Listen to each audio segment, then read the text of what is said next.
हिमाचल प्रदेश में बढ़ते कर्ज के बोझ को लेकर सियासत एक बार फिर तेज हो गई है। कर्ज को लेकर विपक्ष और सरकार के बीच आरोप प्रत्यारोप की राजनीति तेज हो गई है। सुक्खू सरकार द्वारा 2 साल में लिए गए कर्जे को लेकर भाजपा लगातार हमलावर है। सुखविंदर सिंह सुक्खू सरकार के कैबिनेट मंत्री राजेश धर्मानी ने कर्ज को लेकर पूर्व भाजपा सरकार पर पलटवार करते हुए निशाना साधा है। उन्होंने कहा कि प्रदेश सरकार ने बीते 2 सालों में 30,080 करोड़ का लोन लिया है। लोन का बड़ा हिस्सा पूर्व भाजपा सरकार की बजट ऑब्लिगेशन पूरी करने और कर चुकाने में गया। उन्होंने कहा कि भाजपा वित्तीय स्थिति को लेकर हिमाचल को बदनाम कर रही है। धर्मानी ने कहा कि भाजपा नेताओं को हिमाचल को बदनाम करने की बजाय दिल्ली में प्रदेश की पैरवी करनी चाहिए। हिमाचल सरकार में तकनीकी शिक्षा मंत्री राजेश धर्मानी ने कहा कि भाजपा वित्तीय स्थिति को लेकर प्रदेश को बदनाम करने का काम कर रही है। उन्होंने कहा कि वर्तमान सरकार ने 2 साल में 30,080 करोड़ का कर्ज लिया। इसमें से 9,337 करोड़ भाजपा सरकार की बजट ऑब्लिगेशन को पूरा करने के लिए खर्च हुआ। वहीं 7,464 करोड़ कर्ज के मूलधन के रूप में चुकाए। इसके अलावा बाकी बचे 11,226 करोड़ रुपए विभिन्न विकास योजनाओं पर खर्च किए गए हैं। धर्मानी ने कहा कि हर महीने सरकार 2,800 करोड़ सैलरी पेंशन देने में खर्च करती है, 60 करोड़ HRTC ग्रांट के रूप में, और इस वर्ष 2,200 करोड़ सरकार बिजली बोर्ड को दे रही है। धर्मानी ने कहा कि एनपीएस का 9,000 करोड़ अभी भी केंद्र के पास है। वहीं एनपीएस की वजह से कर्ज की सीमा में भी 1,600 करोड़ की कटौती कर दी गई।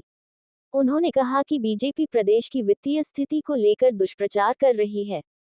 पंजाब दस्तक के लिए सुरेंद्र राणा की रिपोर्ट। जिसके माध्यम से कुछ लोग सरकार के खिलाफ वित्तीय स्थिति को लेकर दुष्प्रचार करते हैं। हम उसमें जो सरकार का जितना अकाउंट्स हैं लोन और उस पर एक्सपेंडिचर के, उसके बारे में बात करना चाहेंगे, ताकि जो भ्रामक प्रचार है उसकी जो लोगों में गलत एक संदेश जाता है, उसको सही आंकड़े देके हम जो वस्तु स्थिति है उसके बारे में जानकारी दे सकें।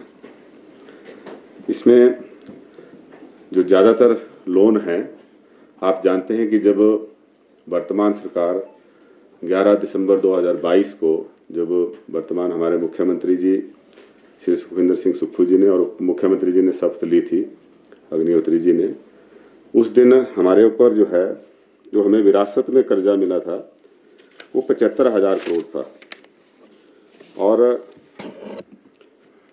इसके अतिरिक्त लगभग 10,000 करोड़ रुपए का जो कर्मचारियों की देनदारी थी वो अलग से था। तो 85,000 करोड़ रुपए का ऋण हमें जो है वो विरासत में मिला है।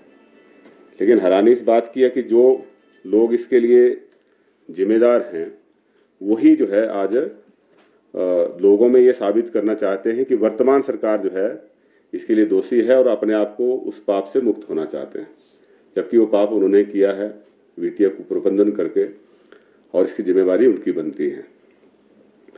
तो वर्तमान सरकार जो बेहतर कर सकती है, माननीय मुख्यमंत्री सुक्खू जी के नेतृत्व में, उन्होंने वित्तीय अनुशासन लाते हुए कई ऐसे सख्त फैसले लिए जनता के हित में, ताकि हम प्रदेश की स्थिति को बेहतर तरीके से जो है उसका प्रबंधन कर सकें, और किसी तरह का जो वेस्टफुल एक्सपेंडिचर है उसको हम अलाउ ना करें, उसको कम करें, और जो प्रोडक्टिव इन्वेस्टमेंट्स हैं उसको हम आगे बढ़ाएं। इसीलिए हमें